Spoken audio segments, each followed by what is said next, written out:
Please do not live without me, please don't. And then she disappeared. It's so beautiful because love chose us. And the thing is, because God is in every single one of you, so is love. Just imagine that every single one of you sitting here, the source of love is with you. Yeah, that's good. So tonight, Kinetic, let me just ask you a question. What are you doing with that source of love? You know, God says, ask us to love your neighbors as yourself. What are you doing? What is God calling you to do? To love the brokenness, to love the broken family, to love this fractured society outside. When the welcome team stand up with their buckets, you don't look at that as the money you put in, you look at that as the world. What are you putting and offering into the world today? What are you offering into the society today? How are you loving your family outside?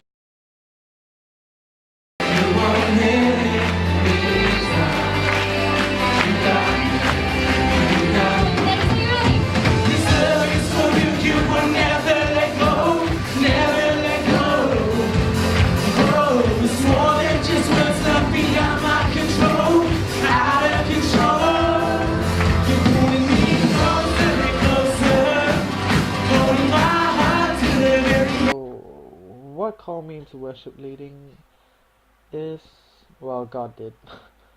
But, okay, so before I stepped into the worship team, I guess I was probably one of the most broken person out there, and I guess I was just one of the least expected people to be in this ministry, and I constantly struggled with trials and issues, and I don't know, looking back from when I first started, or before I first started, I couldn't even imagine myself being in the team as well.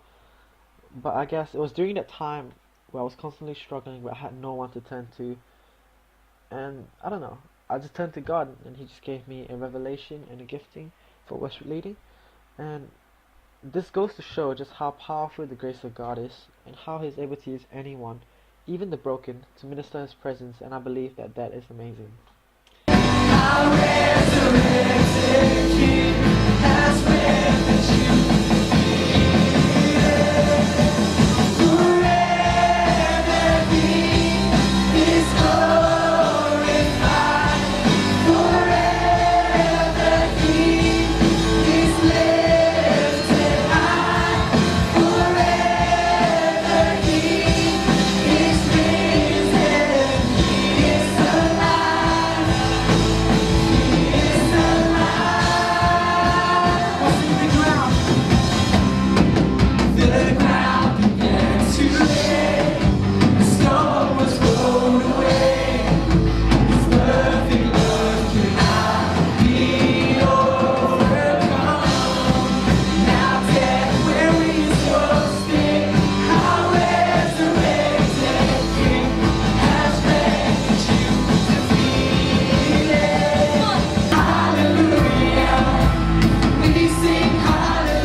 Shine when all else fades, never ending. Your glory goes beyond all things. So, what is it like to worship lead?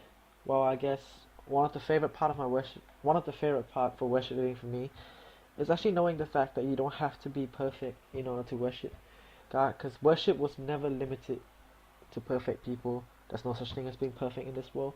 Rather, in fact, it is about acknowledging the fact that you are made perfect only through God's love. And yeah, we are allowed to worship God in brokenness, and that's just my favorite bit.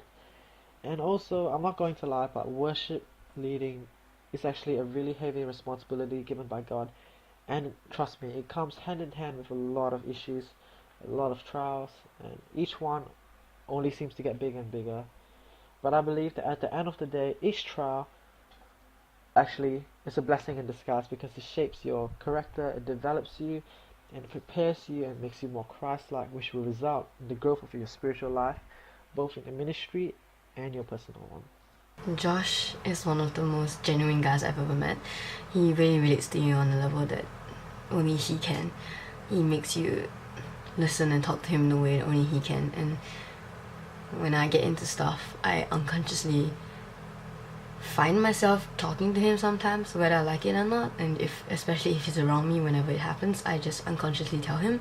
And one of the few most important events of my life, I did tell him before, and he really has helped me quite a bit. Like, it's a small impact, but that small impact has actually led me this far as a person, as one of the few girls who is incel. He's one of the guys incel that when I first met, I really couldn't believe that he was from the same country as me, because he changed so quick. But like changed like as in like his accent and stuff, but basically other than that was like he basically is a great guy. He has grown so much from when I have seen him, and he's such an amazing, it's amazing seeing him standing up there, worship leading people and actually bringing people to have an authentic encounter with God, and whilst being humble at the same time. It was a really difficult task, and I know that he struggled with it. He's spoken to me about it, and I don't know if I'm supposed to say this, but I'm just gonna say out there that Josh, you're doing a great job. Don't stop yourself, always stay humble and let God work through you. I'll see you guys next time.